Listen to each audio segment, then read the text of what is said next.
Episode 10, we are here. Episode 10, we are 10 in, 10 deep, downfield, all the way, running verticals.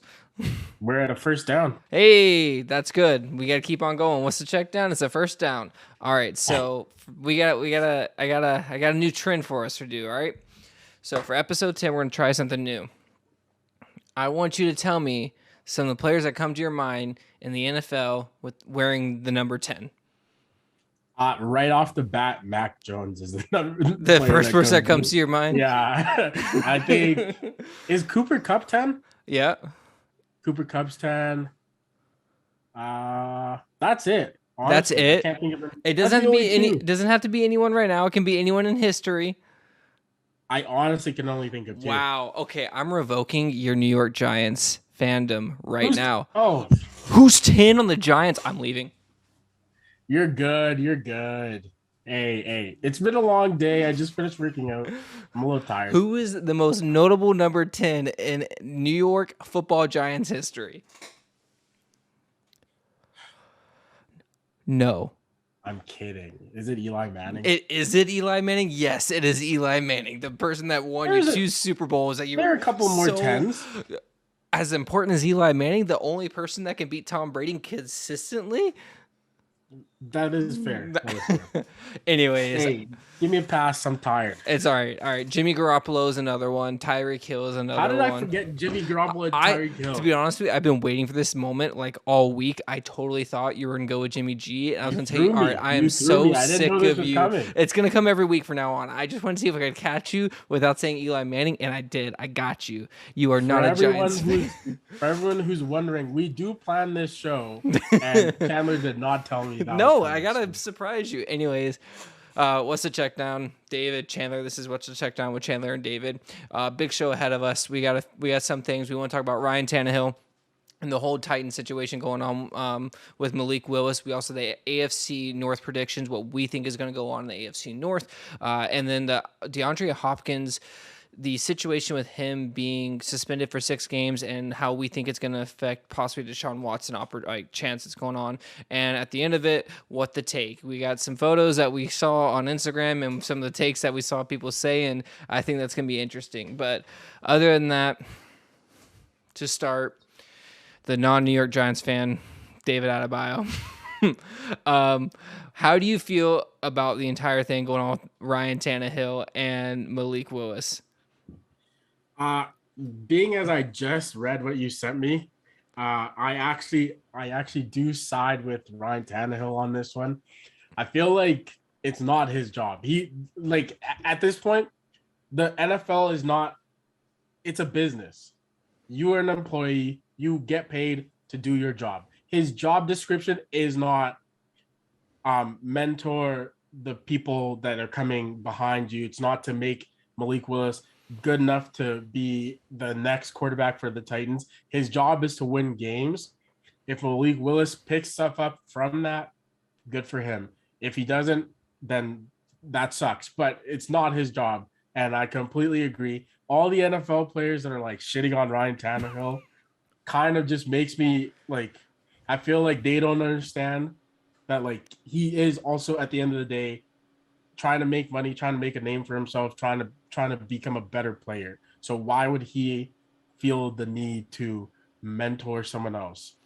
That's all for me. Andy Reid said it as well. It's not for the starting quarterback to make the young gun better and whatever. If you learn something, good for you. If you don't, then you probably weren't meant to be the starting quarterback anyways. You don't need someone to be actively mentoring you to take their position. You just got to learn on your own. Life. I agree. It's not his job.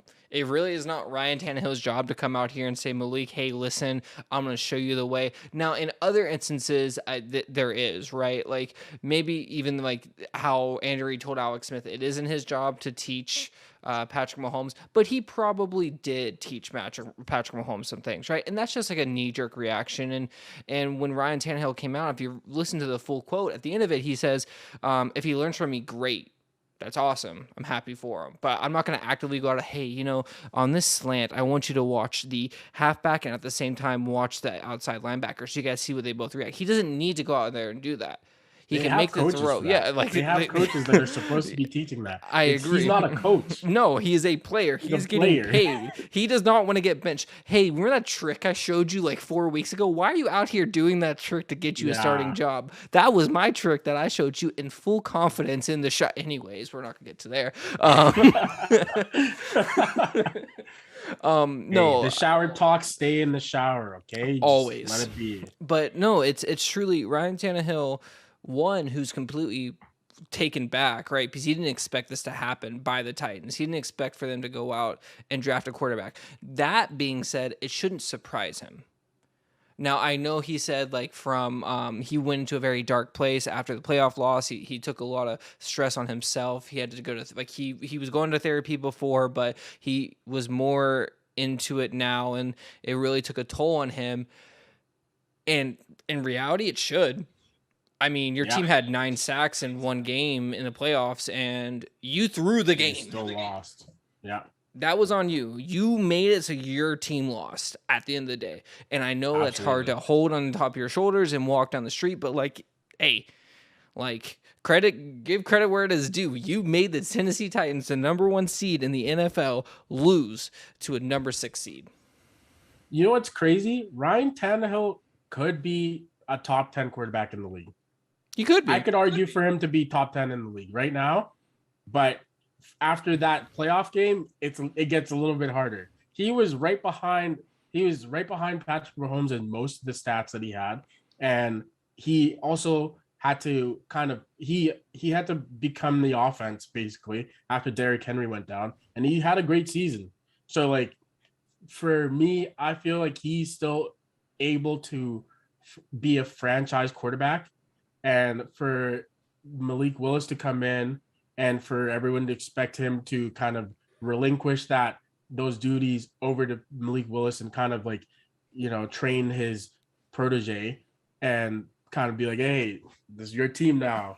Like how Drew Brees passed the team off to Jameis Winston. He's not Drew Brees, and he's not at the end of his career. He could still go to another team and start and make a big impact. So I don't know. I feel like it's a little ridiculous for people to expect him to be like even Ryan Fitzpatrick when Tua came in was not happy. Like I would not be happy if someone else came in and took my job or tried to take my job. But you know what's crazy about that? Simple. Who was the quarterback before Ryan Fitzpatrick in Miami? It was Ryan Tannehill. He ran out of Miami. And now he's about to be run out of Tennessee. He had Adam Gase as a quarterback, or as a quarterback coach and as a head coach. I don't know if I would love that either. That's true. But when you also look at Ryan Tannehill, what happened with him and Marcus Mariota? Right? He was that next quarterback. So, like, if you're going to feel bad, at the end of the day, you stole a guy's job. You did the exact same thing that everyone thinks Malik Willis is going to do. Put up or shut up. And honestly, I think at the end of the day, it's just if Ryan Tannehill ends up winning the job, then good on him. If he doesn't, then that's it. But he should not be expected to, be the guy who mentors and creates the Malik Willis that molds the next guy to take his position. No. Well, shouldn't be expected. And it's not like they think he's going to take, like Malik Willis is not going to take Ryan Tannehill's job for at least this year, right? Yeah. If Ryan Tannehill comes in this year and has the best season of his career, he's still going to be the quarterback next year too. It's not like Jimmy Garoppolo. It's going to be more of the Aaron Rodgers effect. Bring in Jordan Love. And also, can we talk about how Jordan Love is like not even talked? Can we talk about how Jordan Love should praise Trey Lance and Malik Willis? Because when's the last time you heard anybody talk about Jordan Love drafted in the first round to be molded as a quarterback? Trey Lance, 3 first-round picks, a third-round pick. This man was a 3rd overall, and they're thinking about not playing him for Jimmy Garoppolo? Well, that's a head scratcher right there. But scratching my head a little bit right now, yeah. But Ryan Tannehill, if he plays well, Malik Willis will not start next year. Malik Willis isn't even expected to start this year. So the ball is in Ryan Tannehill's court. If he doesn't play well, it's on him. If he loses his job, it's straight up on his shoulders. Now your issue is who you're going to throw the ball to. We'll see. We'll see.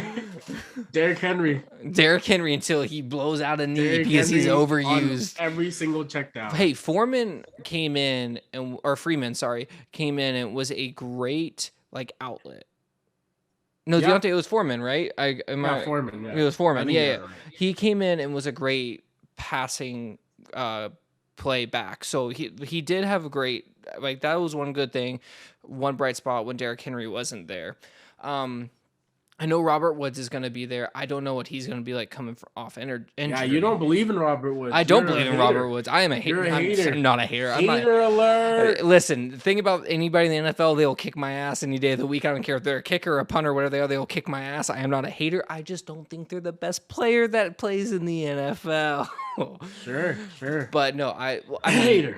Okay, that's fine. I bet you like 3 months ago or like 6 months ago when Robert Woods was going through surgery, I could probably beat him up a little bit. All right, go around and just probably sucker punches. Rub him up a little. But no, it's that I don't know how he's going to come off injury. He was underrated. At the same time, he kind of made himself overrated in Los Angeles, in my opinion. The way he broke around, like, it was just kind of weird. He wanted more, but it's like we saw that Cooper Kupp could do it without him. We saw that Odell Beckham could play his role. It's not like he was an all-star, like, top 10 receiver. He was a B+ receiver on an A+ squad. Yeah. Hey, now Allen Robinson's gonna be doing his job. So exactly, right? And actually, Allen Robinson's gonna do it better than Robert Woods is. That's a hot take in my opinion. Listen, y'all sleeping on Allen Robinson. He had no quarterback his entire career. If you were out here and catching footballs from Blake Bortles and then Mitchell Trubisky, you're not going to have stats. I'm sleeping on wait. Allen Robinson is going to have a year. Anyways, we'll see. We'll get back to Tennessee with Ryan Tannehill. He is in a weird situation, but I think Malik Willis is in the best situation out of any of these quarterbacks. Yeah. Because I think he's in the best situation because I think he can beat out that quarterback.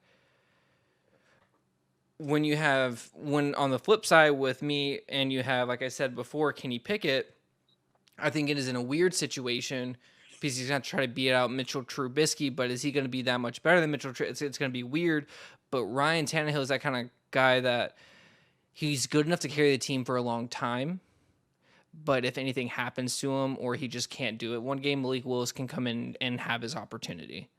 Yeah. I think, to me, I think he is in the best position because he also doesn't have to start right away. No. I think Ryan Tannehill's capable enough to make it work for the next few years or for the next year or two.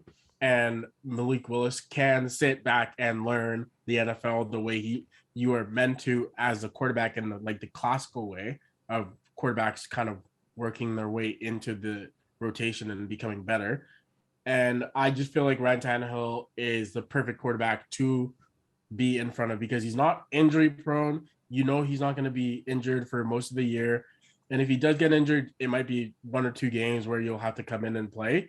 And you can kind of get some experience while also sitting back and watching and getting reps, like mental reps, which is always good. And so I think, he's in the best position for sure. He's in the best position relative right now. Yeah. I think. Well, also when you think about it, he's in the easiest division out of the rest of the quarterbacks. Desmond Ridder is in the NFC South, which has you're going to have to deal with the Buccaneers and you're not going to be able to beat them. The Panthers have now, oh my goodness, I'm forgetting the quarterback that went in the 3rd round to the Panthers. Corral. Yes, Matt Corral. Thank you. That was rough. It's been a long day for me too. Matt Corral going to the Panthers, and then Kenny Pickett's in the AFC North. Nope. AFC North is pretty stacked when it comes to quarterbacks, except for the Pittsburgh Steelers. Not even stacked when it comes to quarterbacks. Try going up against those defenses. I know last year was like kind of an off year for most of the defenses, but all those defenses they hit, and they are very complicated defenses. So especially in the cold. It's not. Especially in the cold. Yeah, exactly. Yeah, like it's a steep learning curve in those defenses, but once you get it, you get it. And I think that is a perfect segue to start talking about the NFC North and our outlook. Yes. We're just going to talk about who we think is going to win the division. We're going to do a full playoff bracket and breakdown later in the offseason when everything's kind of a little bit more set. Maybe when they figure out what they're doing with Baker Mayfield in Cleveland. But as of now, looking at the AFC North, we'll start with the Ravens. How do you feel about the Baltimore Ravens going into the 2022 season? I think the Ravens will end up being second in that division. Second to who I feel will be number one, but Okay. I'll hold off on speaking on them right now. But yeah, I think the Ravens will. They just had such a weird year last year where like nothing really went their way. They had so many injuries. Lamar was injured on and off, and also I honestly see Hollywood Brown's departure as a blessing in disguise for the Ravens. I feel like he wanted to play a certain kind of way, which was not indicative to progressing the offense, and his style just didn't work with the offense. And I feel like Lamar and Rashad Bateman had a better connection, but because Hollywood Brown was kind of a bigger name in that offense, he felt the need to kind of and they felt the need to drop plays for Hollywood. And I just feel like this year will be a better year for the Ravens overall on offense and on defense because they've gotten better on defense, they've gotten better on offense. It's just going to be a good year for the Ravens. I could see them winning the division. I could see them winning their division, and honestly, I would not be shocked. But I'm just putting them second just to be a little cautious, you know. Yeah, I agree. And I was looking at the receiving. I'm actually looking at their tight ends, and they have a really solid tight end unit. They have Josh Yeah, Oliver, they have Mark Andrews, obviously, and Nick Boyle, which they play big man football, right? They are run, pass once or twice, like every series, and try to score using Lamar's legs, the running back's legs, and then maybe Lamar's arms once or twice in a series. So yeah. truly, I agree with you. I would put them at second in this division as of now because they have an opportunity to win it. It just sees how they can play within the division. I think that's gonna be very important. Obviously, the full Yeah. schedule has not been released, but I think that for them, it's going to be difficult for them to get past a specific team, in my opinion, because I think there are more complete teams in this division. It just all relies on what Lamar Jackson do we see. Because Yeah. when I look at this is the contract dispute that he's having, he's not even talking to the Ravens. I I don't know if that's a problem right now. I I think The way Harbaugh's good Jim enough coach. Harbaugh Yeah, I was gonna say. the way Jim Harbaugh talked about it, I feel like they're not too worried about Lamar.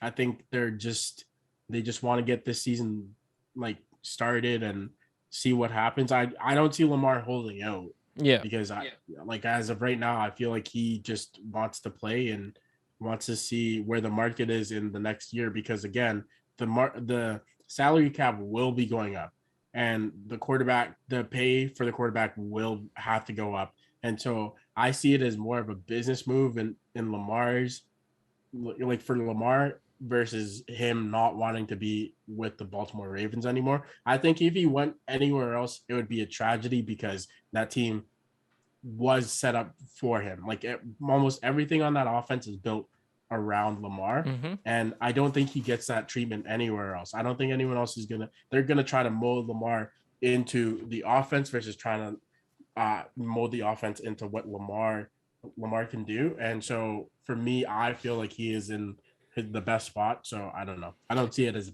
a big issue. That's why Hollywood Brown isn't there anymore, right? He wasn't Yeah. like they don't pass the ball enough. No big time receivers want to be in Baltimore, and that's why he had to get out. Was because they offense was made for Lamar's legs, then his passing, not Mhm. Lamar's passing, then his legs, right? So I agree with you there. The next team we'll go to is going to be the Pittsburgh Steelers.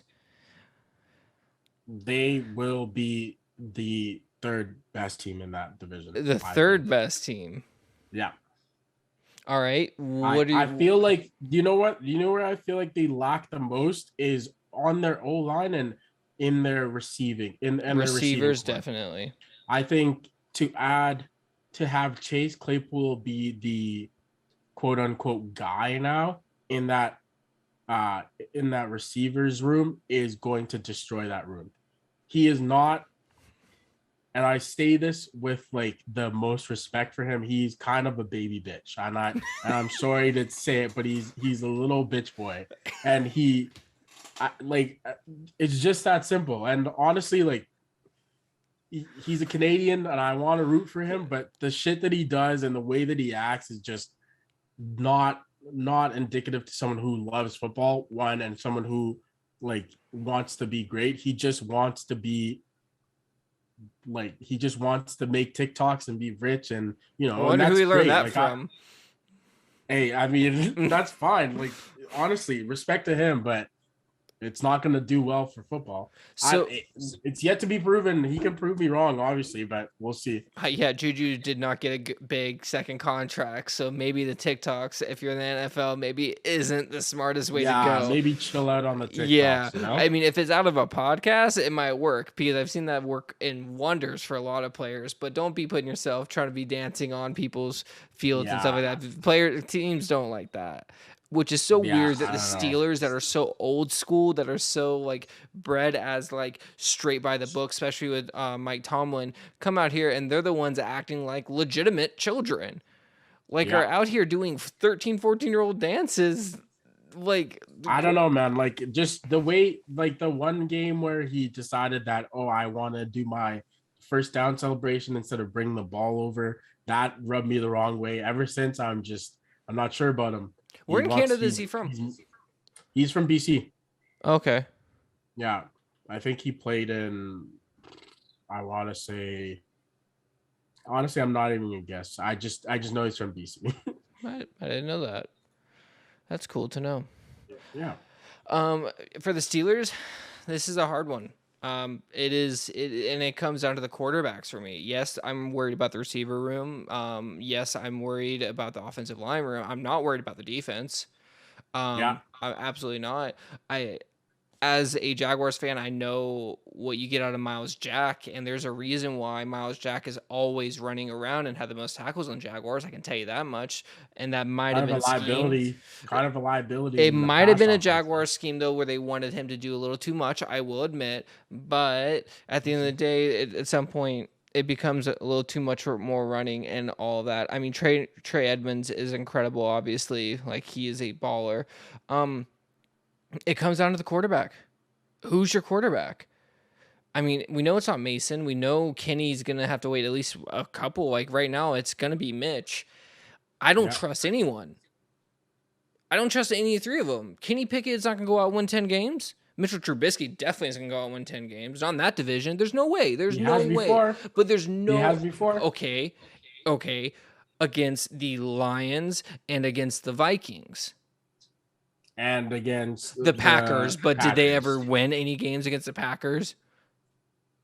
I think If one. I go back to the past 4 years, do they only win one game against the Packers? Because I'm telling you right now, you're giving them a 1-5 record, right?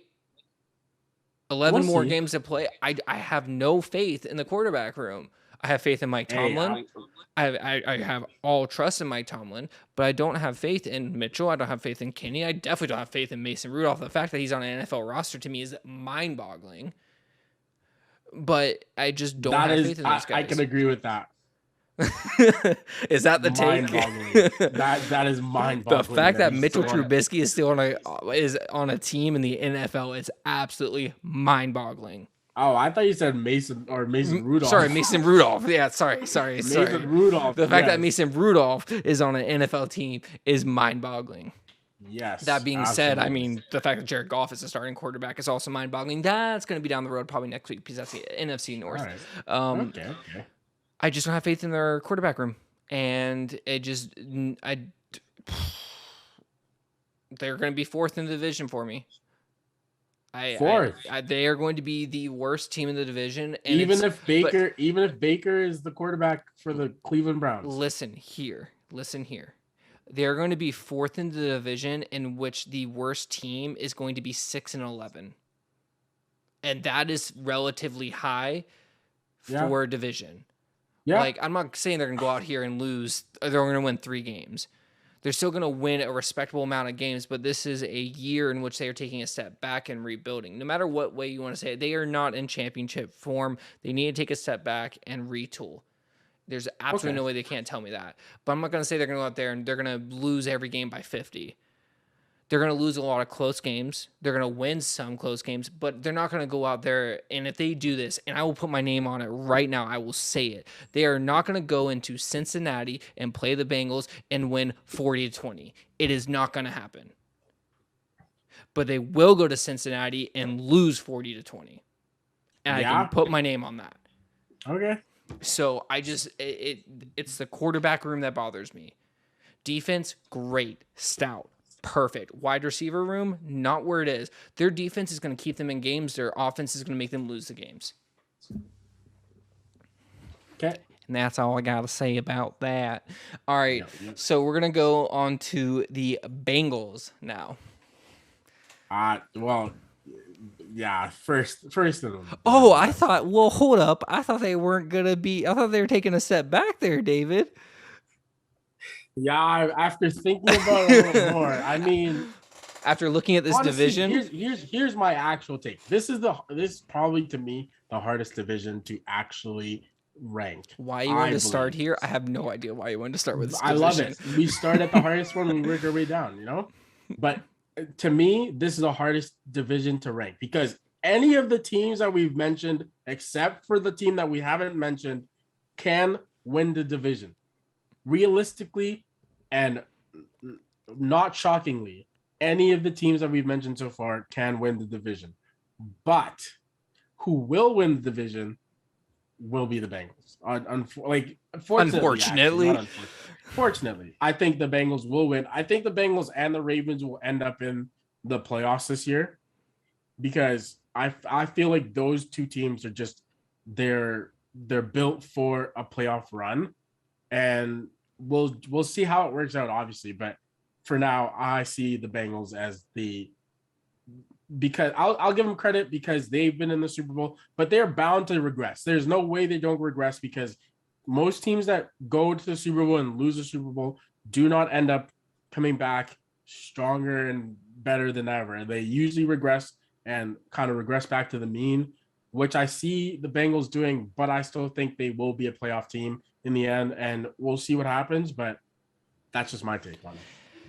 For me, it's the flip side of the Pittsburgh Steelers. I worry about the Bengals defense, even though they worked very hard on it. They did really good this offseason. They worked on the offensive line, which I still have questions about. They went with the second-tier offensive linemen that were the free agents this year. But I don't worry about their wide receivers. They easily, by far, have the best wide receiver core in this division. Yep. They have a great running back room. Preach. And they have an incredible quarterback. Amen. And going into this season, where I said offense is the new defense, they can put up 40. No. They can. And I don't see it. And Joe Burrow is going to have confidence like we've never seen, which I don't think is possible. I don't think this man can have more confidence in his body, but I think he's going to be smoking cigars on the sideline. Like, probably. I think he's going to get to that point. I think he's going to be that LSU, pull me in the third quarter, coach. I want to ball out. You know what? Put Evan McPherson at quarterback because he can ball out. They have one of the best kickers in the league already. But when I just think of what Joe Burrow can do, I think what this offense can do, I have faith in the Bengals, and I can see them sweeping this entire division.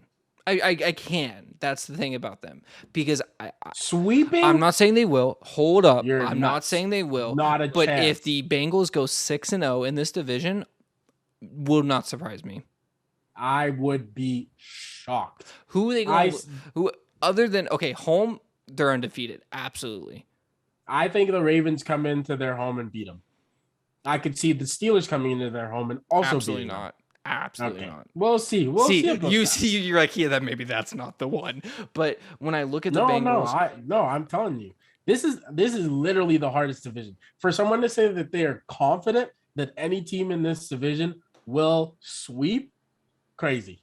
I Crazy. 100% think that this team is going to be the first place in this division. I am confident about that. I don't see the Bengals. They might regress to a slightly worse record, but that doesn't mean they're going to be worse than the other teams. I can't see it. The more you advocate for them, the more I want them to be last in the Bengals division. are going to, that's not going to happen. No, if you think the Bengals are coming fourth in this division, that means Joe Burrow gets hurt and we have Jimmy Garoppolo, the quarterback, as the Cincinnati Bengals. That is the only thing that will happen. Okay. But at least third. This wide receiver core, I mean, I'm going to go from like who I think is the worst up to the best, other than like the people they just add on because they add on people, right? Trent Taylor, White Lightning, great player, truly. And then we're going to go T. Higgins. I think T. Higgins took a massive leap in the playoffs. You think T. Higgins is fourth in that? Third. It's going to be third. He's third. Third? Yeah. Because Tyler Boyd is second. Tyler Boyd is your captain. Tyler Boyd is your guy. He's the most dependable. Tyler Boyd is not as talented as T. Higgins. No, but he's just as reliable. Tyler Boyd is the captain. He is just reliable. And then obviously Jamar Chase is already one of the top 10 receivers in the league. I will put a stamp on that because he straight up is. He surprised everyone. Yeah. But yes, Bengals are my number one. Bengals are my true favorite with no questions about it because they are the most reliable team in that division. Sure. I'm going to change my number one. Bengals are number two. I'm going Ravens number one. Ravens are winning the division. Okay. We can't have the same take. We don't. Because this next team, I'm telling you right now, is my fourth place, and I hate this team more than anything right now. They're also my fourth place because Browns got a Browns, man. Actually, this is my third place team. Never mind. But this, I will tell you right now. I will tell you right now, the Browns are my least favorite team in the NFL. Absolutely. Like, honestly, like, it used to be whatever team Tom Brady was on because I was just sick of seeing him in Super Bowls. Tom, get to the Super Bowl. I don't even care. As long as the Browns go 0-17, that's all I care about. Yeah, they do not know how to run an organization. They do not. Ever since they were originated, hey, the only thing that we ever got out of Cleveland was Joe Thomas, offensive lineman, left tackle, and Jim Brown. Yeah. And other than that, and Bill Belichick. Yeah, we can argue New York too. Yeah, well, yes, very much so. But Parcells, gotta take a break. Hold on, I'll be right back. I'm gonna take a quick break, and we'll be right back because there's some other things we need to talk about too.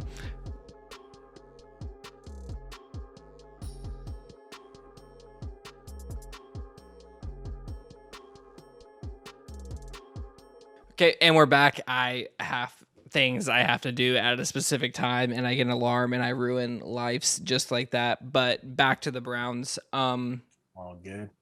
If we could just get rid of the Browns and have 31 teams in the NFL, I'd be perfectly fine. Yeah, let's put Alabama in there. Yeah, I mean, I think Nick Saban could coach better than any coach that the Browns have had in the past 10 years. Can we talk about how we deemed them? They found their guy a couple years ago. You know the uniform with the number 2 on it that everyone always saw. That started with like Tim Couch or whatever it was from like the early 2000s, and they were looking for a quarterback all that time, and it got longer and longer and longer and longer, and they found Baker Mayfield, and we did it, guys. We found our franchise quarterback. Oh, Baker. Let's shit in his Cheerios and just toss him to the side. Yeah. You cannot. I know that you don't like Baker. I know you're not a fan of Baker. I know that he's literally the biggest bum in the league to you. Yeah. This is not his fault. I can't blame him. I don't think so either.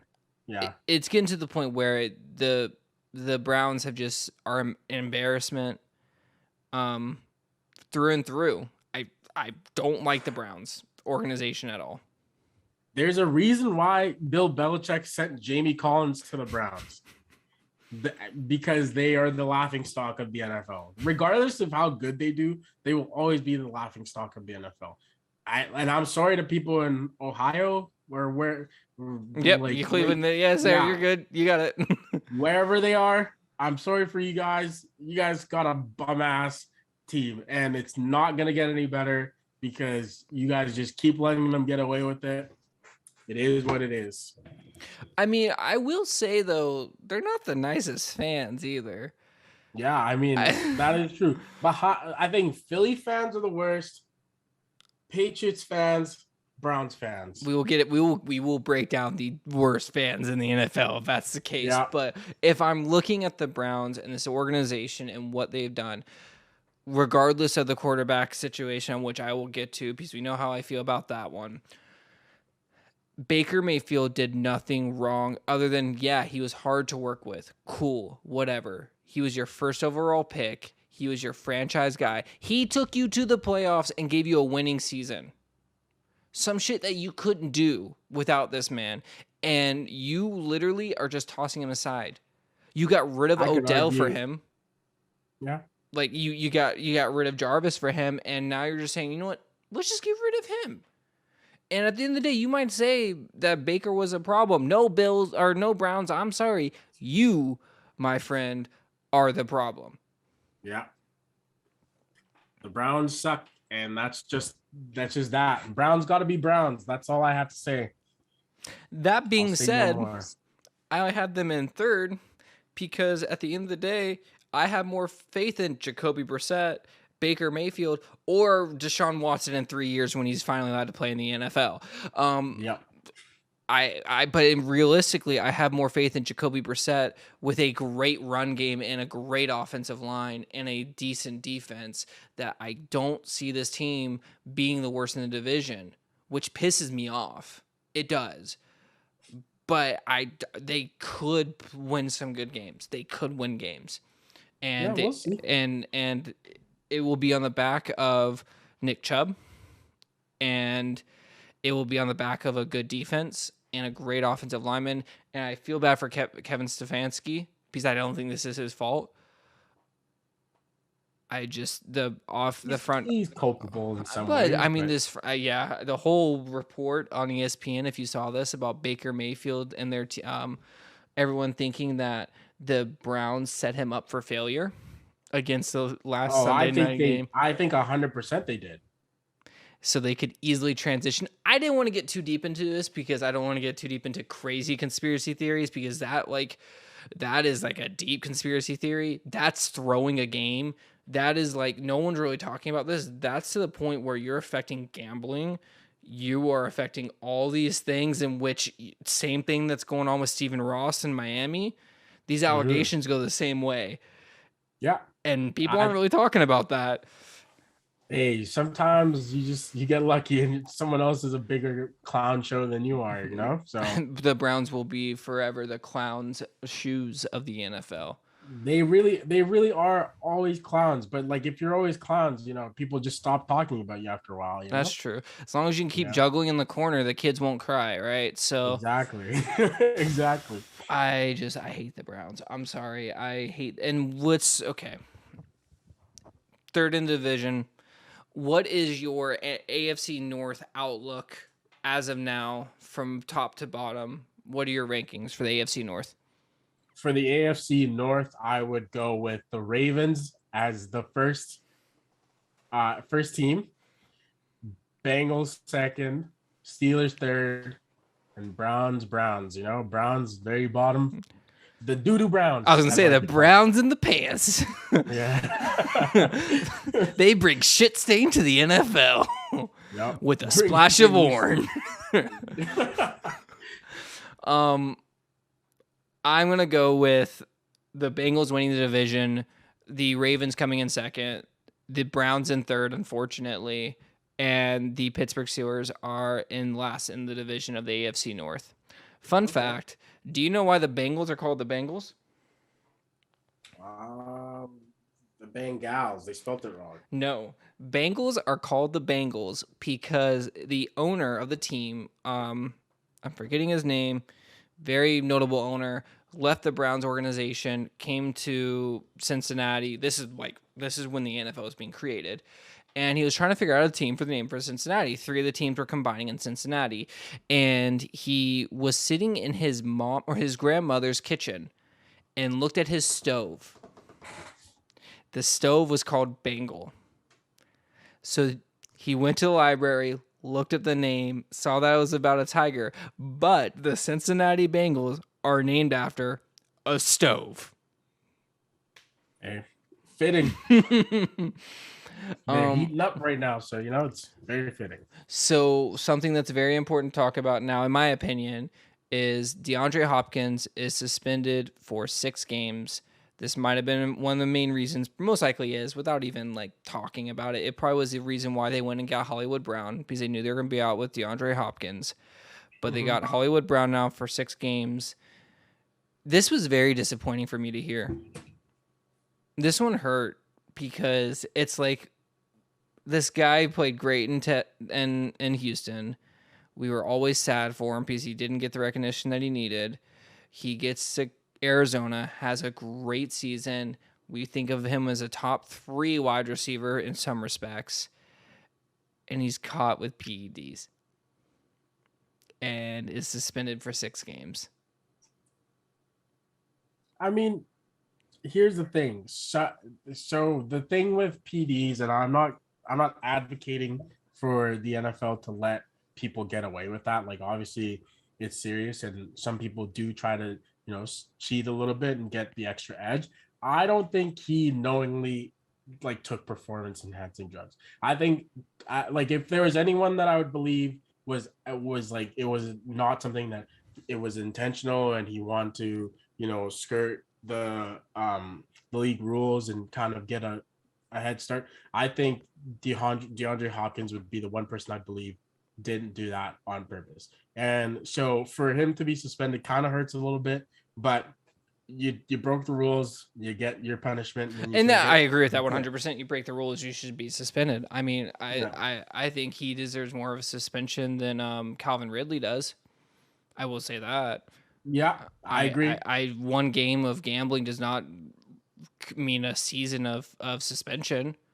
To be honest, I think if you do not directly impact the game, you should be allowed to gamble on the game. But with that being said, it's a slippery slope, and where do you go from there? But I agree that Calvin Ridley is a mistake that can be easily reconciled. That can be take courses. That can be like the drug program when they had people like Josh Gordon who have to go on the NFL drug program. Why don't you do that with gambling? It is an addiction. Why don't you show them the effects of it? It's one of the strongest addictions, actually. Yeah, so I advocate for the fact that I don't believe it is fair that Calvin Ridley gets a year and people who take performance-enhancing drugs get 6 games. And the next person I'm going to talk about, I'll get there in a second. When you talk about DeAndre Hopkins and the whole suspension, and he was unwillingly knowing that he was taking PEDs. Maybe he was, maybe he wasn't. But one of the stories I always think of is a couple years ago is Maria Sharapova. Did you hear about this? So a tennis player, Maria Sharapova, was taking this drug for a long time for a chronic injury she had. And every year they send out an updated list in sports. This one specifically, the ATP, the Tennis Federation, sent out a new list. And one of the drugs she's always taken was on there. They didn't look at the list. So she was banned, I think, either for a year or permanently because she was taking this drug she was always taking, and they finally deemed it as a PED, illegal substance. Yeah, illegal substance. That could have happened with DeAndre Hopkins, but that was a moment of they just weren't looking at what is illegal or not. We don't know if DeAndre Hopkins knows what, at least I haven't seen. Maybe I haven't done enough research into it, but it does suck either way that we have to lose out one of the best receivers in the league, and it does hurt that I love watching him, even though I don't think he's as good as people really say. He is a great player to watch. Yeah. I agree. And segue into he gets suspended for 6 games. Calvin Ridley gets suspended for a year. What is the suspension for Deshaun Watson? We'll see. As of right now, what do I think he should have? Yes. I think he should be at least a year, if not more. because again, like if you're gonna say that, like if you're gonna say that Calvin Ridley breaking the rules and getting caught gambling on games is bad for the brand and bad for the look of the NFL. What Deshaun Watson is being accused of is horrendous and especially because the NFL has an issue with overlooking domestic violence problems and things of that nature over and kind of letting people get away with stuff like that. So to say that gambling is much worse than uh the the like endemic problem in the NFL, which is like guys thinking they're above the law and can get away with hurting other people and especially women. Yep. It's just not a great look, especially when you're trying to expand the brand and kind of make sure that it's a more inclusive brand. It really looks bad on the NFL if they just let Deshaun kind of get away with that. With that being said, do I think he's gonna get a year? No, I don't. The NFL is in a very bad situation if he doesn't get a year. I mean, you have to think Ray Rice could never play again. Kareem Hunt got 8 weeks for disciplining his child and breaking his arm in the process. Adrian Peterson. Adrian Peter, but didn't Kareem do the same thing? No, or was Kareem that domestic? Yeah. Never mind. But Adrian Peterson was suspended for an entire year. Yeah. For that. You're telling me someone that has been accused of a sexual predator and taking advantage of women does not deserve a year? He deserves a year. And the fact that the Browns did all of this, 3 first-round picks, $230 million guaranteed to a man who has not played football in almost a year and a half because of an ACL injury and won't play possibly for a whole nother year is mind-boggling and shows how stupid of an organization the Browns are. Yeah. Dumb. Doo-doo Browns. Doo-doo Browns. Gonna write on the wall behind me. Doo-doo Browns. Yeah. Browns the doo-doo. They're so close to being a good team. They have everything but a quarterback. And they had a quarterback. They had a middle of the road quarterback. Instead of nurturing Baker, trying to figure out how to make Baker a better quarterback, they're like, screw it. We'll just go get Deshaun. If he plays, he plays. If he doesn't, he doesn't. That's that. Dumb. So dumb. And to put this in perspective, I take Baker over Ryan Tannehill. I do. He makes more. He might be dumb. He might be stupid, but he does make plays. Unlike Ryan Tannehill throwing 3 interceptions like it's a game. Regardless, I would not want you to run my organization. That's all I'm gonna say about that. Listen, soon I'm gonna be running. I'm wearing the Doctor Strange today. I am going to do the whole Marvel checkout. I'm trying to see if I can get someone come and do their Marvel comparisons, but I want to do a whole Marvel team. So I'm gonna be checking that out too. Back to the Browns and the dysfunction and Deshaun Watson. I don't want to see Deshaun Watson this year. Fuck Deshaun Watson. Simple as that. Yeah. And that's all I gotta say about that. Next segment we got what to take. What's that take? Let's hear it. All right, so we both have some photos. We're not gonna put them up on the podcast here. I will edit it in the future. I do have the ones you sent me. You just read your comments out, and we can just react to the people's takes that are on Instagram and Twitter or whatever it may be. I'm gonna need you to read the comments because I am using my phone. That's fair. So what this is, what the take, short explanation is that people on the internet say stupid things all the time, and they think they're smart. They ain't smart, so we want to call these people out. And actually, mine, I kind of agree with some of the takes that they have, so I kind of want to highlight the good and the bad. You prefaced it as they ain't smart, then Chandler. Some of them might be smart, just misguided. So the first one for you was a video, was a reel of Odell Beckham with his I don't know if it's his wife or his girlfriend, but I think regardless, it's his after the Super girlfriend Bowl. and his mom. Yeah. Yeah, after the Super Bowl, and the comment. If do you know it off the top of your head? Oh, I think it has something to do with him being thankful to Cooper Cup He should for the thank Super Cooper Bowl. Cup for that ring.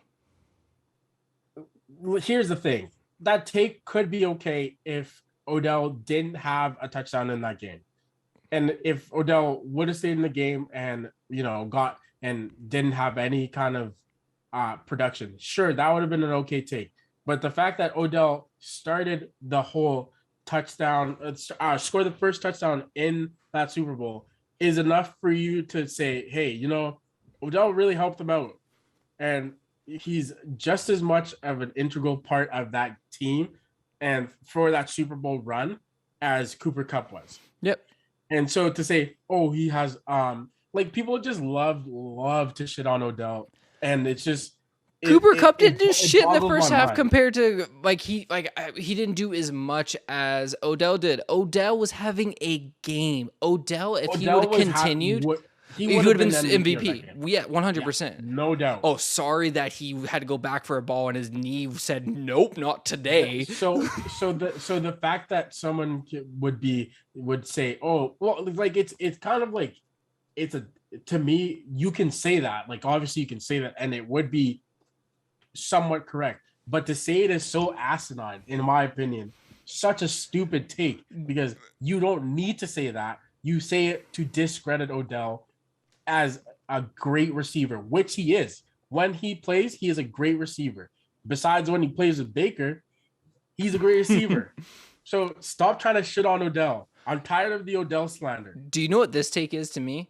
This take is if there was Instagram and Twitter back in the day where Terrell Owens played with the Eagles, and people I'm like, they lost because Terrell Owens had a bad game. When Terrell Owens had a broken leg and came back and played against the Patriots in the Super Bowl and balled out on one leg. That's what this comment reminds me of. It's asinine. Like you said, asinine. Yep. The next one that you had was we actually had the same picture. And I know we both agreed on this. It is the Trayvon Diggs picture where he says sacks are easier to get than interceptions. And shut the fuck up, Trayvon Diggs. Yup. First off, and the comment was because JJ Watt responded to it. I forgot what JJ Watt said, but he said, "Yeah, it's easier, but can you do all three in one while getting a sack, interception, and a touchdown?" Someone commented, "Prime Watt is better than Aaron Donald."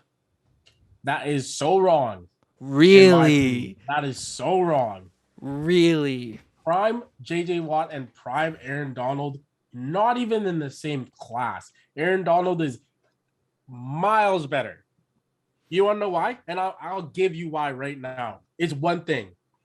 Aaron Donald doesn't get injured. JJ Watt has been injured at least 5 seasons. I can honestly go back and say JJ Watt has not played a full season in the last 5 seasons. So to say that prime JJ Watt is better than Aaron Donald, no, wrong. I'm going to look up when the last time he played a full season was. Because when the start of his career, he actually did play a lot. So this past year with Arizona, he only played 7. In 2020, he did play 16 games. And so JJ Watt is the epitome of season on, season off later in his career. But 2019, 8 games, 2018, 16 games, 2017, 5 games, 2016, 3 games. So, yeah, he has missed about 3 seasons in total. But before that, from 2011 to 2015, 5 seasons, he did play every single game. And again, like I said, you can't compare them because I would rather have Aaron Donald on my team because I know I'm going to have him on my team.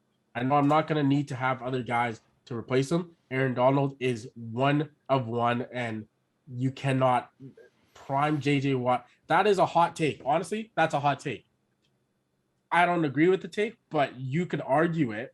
I still think your argument would be wrong, but you can argue it. So what stance are you on, just to make sure? Prime JJ Watt, prime Aaron Donald. Who's your player? Aaron Donald, all day, every day. The 6-foot man 450. I'm joking. He's like 280 on, but he is a man. He is a beast. He trains with knives. Yep. It's scary.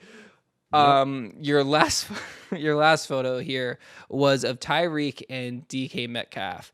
DK Metcalf saying, "I got a different type of speed. There's cheetah speed and I got DK speed, and that's just me." Tyreek responds, "Put up 50K and the money goes to any charity you want if you win. DM you and you got scared. I got receipts." This is all I have to say. This is actually about the whole there's no comment to comment No, on I know this is the yeah, it's just the picture. I'm telling you right now, if DK and Tyreek Hill raced, it would not be close. Tyreek Hill would absolutely leave DK in the dust. And I know that DK had that super like sick play where he chased him down. One play. I'm telling you right now, Tyreek Hill has a different speed, man. And like for DK to talk all that shit and not respond to Tyreek Hill's DMs tells me all I need to know. I agree. Distance of the race, I was thinking like maybe distance of the race would matter, like a 40, maybe like a 100-meter. We'll have to see. No, Tyreek Hill hits a different speed, like you said, like he does. Yep. Like, don't forget, we see Tyreek Hill run across the field, catch a ball, and go up the sideline straight. He outran an entire Bills defense when there were 9 people in front of him. With great pursuit. And DK, great pursuit angle. DK doesn't do that. DK ran straight one line. I'm not saying DK isn't fast. He's a big man. He's the Usain Bolt of the NFL if you had to compare him, right? Like he's a big man. And the one play where he ran 100 yards and chased down a tired defensive back and tackled him was very impressive. Tyreek Hill literally outruns everyone. Yep. With ease. This man is putting up deuces at the 20-yard line. I honestly jogs into the NFL. I don't think we've seen Tyreek Hill at his absolute fastest. He doesn't need to. That's the crazy part. I don't think he knows what his fast. I don't think Tyreek Hill has ever hit his fastest speed. Yeah. He jogged and almost beat Chandler Parsons or Micah Parsons. Chandler Parsons. Micah Parsons in that race. For the Pro Bowl. Come on, could you imagine if he actually cared? Could you imagine if he actually ran that? See, the only reason why I could see this race never happening is because neither of them want to blow out their hamstrings. Don't forget, Tyreek is trying to challenge damn Usain Bolt to a race. Yeah. And DK Metcalf is not going to have a chance against Usain Bolt. Not a chance. I honestly think Tyreek would be close. I don't think he'd ever beat. Not Usain prime. Bolt. If it was prime, absolutely not. Maybe now since Usain Bolt's almost like 40, right? Maybe. Yeah. We'll get into mine now. I agree. Tyreek would run laps around DK Metcalf. It's a photo of AJ Brown and Jalen Hurts, and it's from the NFL, and the quote on it says, "I think the sky's the limit." AJ Brown on the Eagles' potential. Someone comments with what QB leading the charge, pump the brakes. I 100% agree. Yeah, Eagles are not doing shit with Jalen Hurts as a quarterback. You know I hate the Eagles. They're not doing it. Jalen Hurts is the truth. No. He is the truth. He's the guy. He is not the player. He's a leadership man. He is the dude you can count on and care about and will pump you up. He is Drew Brees without the skill. Wow, that's a hot take. Yeah, Jalen Hurts is Drew Brees without the skill. Hey, you know what? This season he's got he has great receivers. Like you said, he has everything around him, and we'll see what happens. Yeah, I agree.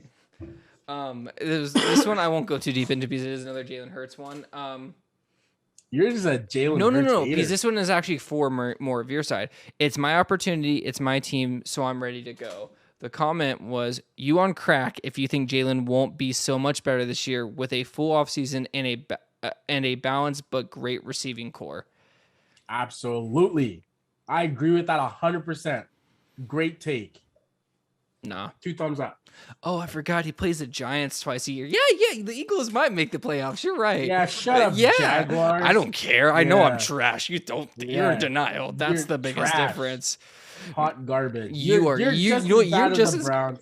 You're just as don't. bad as the At Browns. You least, get out of at here. least we fired Urban Meyer and got away from him. All right, we didn't say let's bring in the sexual You predator. also Let's say let's hired get rid. Urban Meyer. Next picture. Yeah, that's what I thought. The next picture is Trayvon Diggs. Is the sacks are easier to get than interceptions, and I agree with this comment 100%. So I went with a different idea that you than you. So again, the Trayvon Diggs picture of sacks are easier to get than interceptions. Someone commented, Trayvon Diggs is criminally overrated. Only product picks doesn't actually stop them from getting yards. Yeah. Yeah. Yeah. Yeah. My man gets ran all over. Cool. He can catch like a wide receiver, but he can't guard like a defensive back. Mm-hmm. He's really good when you don't need it. You know? When you don't need him to be a baller, he's really good. He's the one that gets the interception when he is like when his team's up by 20 in the fourth quarter, and there's just like you have Blake Bortles dropping back trying to throw like a 50-yard bomb, and he's just like, oh yeah, kick return catch. He's overrated. Yeah, Trayvon Diggs is overrated. Stephon Diggs is not overrated. Yeah. I don't know if I was Stephon Diggs. I know they keep talking about wanting to play together. If I was Stephon Diggs, I'd low-key not want to play with him. Not gonna lie. No, I would be like, yeah, you can stay on your own team. Yeah, like, and if I was Stephon Diggs, I'm not leaving Buffalo. Not with Josh Allen as the quarterback. Nope, I'm not doing shot. it. He got paid, so he's right. He's staying there, but I'm not going to Dallas. I don't know why any person in the NFL would want to play for the Dallas Cowboys. Hey, I had a good idea actually. We got to start a bingo. We got to start an NFL bingo. And on that bingo sheet will be the Dallas Cowboys will have at least 2 players get arrested and kicked out of the league every year. It might happen in the offseason, but it will happen. Now, listen, all right. So I know that we have Randy Gregory and we've had some issues, but listen, I am a great evaluator of the game. My eyes, they might be a 90-year-old man, but I promise you, I feel like I'm 20. God and damn it, Jerry. Can Jerry just shut up and stop doing the TV show every week? He needs to give up on being the the orchestrator of and hiring all of his kids to do everything. It doesn't work. The nepotism is oh my goodness. Insane. All right. So anyways, throwing my man out here. This is a picture of Kenny Pickett. The quote goes, every time I'd walk into the pit side, I'd always glance over at the left and kind of envision one day walking over to my left through the other door. Now that is happening and it's pretty awesome. Someone comments, are his hands big enough to open the door? Oh no. Yo, leave the man alone. He's got good enough hands. Leave the man alone. That's crazy. That's crazy. That is the best comment. I saw that. I'm like, nah, that wins. Are his hands big enough to open the door? Hey, savagery. Sometimes the comment section's funny as hell. And sometimes you gotta give him credit. The last one I got was showing the NFL London games. I don't know if you saw this. The 2022 NFL London games, Tottenham Hotspur Stadium. There's 3 games they announced. The Minnesota Vikings versus the Saints. Your New York Giants versus the Green Bay Packers. It's the first Green Bay Packers game ever in London. Last team to play in London. And the Broncos versus the Jaguars. Someone comments, all these games ass, bro. Oh my Lord, y'all can't give them one good game. Absolutely facts. They are all going to be terrible games, especially because of the time difference. Those games are going to suck. I'm sorry to say it, and I'm a Giants fan. Those games are going to suck. Yeah. It is what it is. Yeah, they are. Now, the Tottenham Hotspur Stadium is dope as hell. It's a brand new stadium, and underneath the field is actually an NFL grass field. So they have these soccer pitch, and you should look this up. Soccer pitch, and it retracts.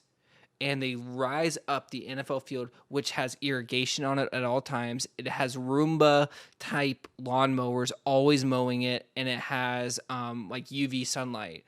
So it's like a true field, and it comes up in Nice. portions, and they put it together. The Tottenham Hotspur Stadium, I think it was like $1 billion to create, maybe more, is beautiful. These games are ass. Yeah, they're gonna suck. Yeah, and my Jaguars. They're gonna be played in the morning. Nobody in. No, in actually, 2:30 p.m. and 1:30 GMT time. So yeah, their time. Yeah, doesn't matter. I will say, it will be interesting to see Russell Wilson and Trevor Lawrence. I think that's a pretty cool matchup. Yeah, That's it's kind of sad to say that's the best quarterback matchup of the three. Absolutely. Kirk Cousins and Kirk Cousins versus Jameis, if Jameis is healthy enough. Daniel Jones versus Aaron don't sleep Rodgers. on Jameis. Don't sleep on Jameis. I want Jameis to have a great career, to be honest with you. All right, I really do. And then Russell Wilson versus Trevor Lawrence. Yeah. That's. I'm glad I don't live in London. Versus Jordan Love. Aaron Rodgers. Jordan Love, maybe. We'll yeah, Jordan Love. But that is our hot takes. That is our what the take. I had to go with some of the funny ones this week. I couldn't find any ones that I really disagreed with. I really couldn't. Yeah. There were some good ones that were actually funny. Honestly, it didn't take me long. I looked for like 5 minutes, and I found some that I was just like, why? I was trying to go some with the kind of like I agreed with or just absolutely could not agree with. And I think the Kenny Pickett slander is hilarious. I really do. I love it. It's hilarious, and I don't have faith in the Cowboys or the Eagles. Honestly, the entire like NFC East is just it's like the creators of the NFL that I don't want to see anymore. It's a forefathers that I'm just done with. Yeah, the Giants. I mean, I don't. You didn't even know that there was a number 10 that played on the Giants. Yeah. That was, shut up. Okay, shut it. The Commanders, we all know their history. Dan Snyder needs to sell that team. The Eagles, whatever, and and the Dallas Cowboys, who I'm so sick. You know what is nice though? You don't hear anything about America's team anymore. Yeah, I mean they are not America's team. For sure. They are America's most hated team. Yeah, they're yeah. America's most wanted NFL team. Oh, did I put Dallas Cowboys on my list of like worst fan bases? No, you didn't. That's what I'm saying. We got to do a full breakdown of that. That will be later once we get through all the divisions. We got through the AFC North this episode. Great episode altogether. A little bit more energy, even though we're both tired. And I appreciate the time. And until next time, we have David. That's you. We have David. We have Chandler. This is What's the Check Down with Chandler and David. Also, keep your eyes out for a fantasy football league. Possibly. Maybe. Other than that, until next week, guys. Appreciate everyone, and we'll see y'all next week.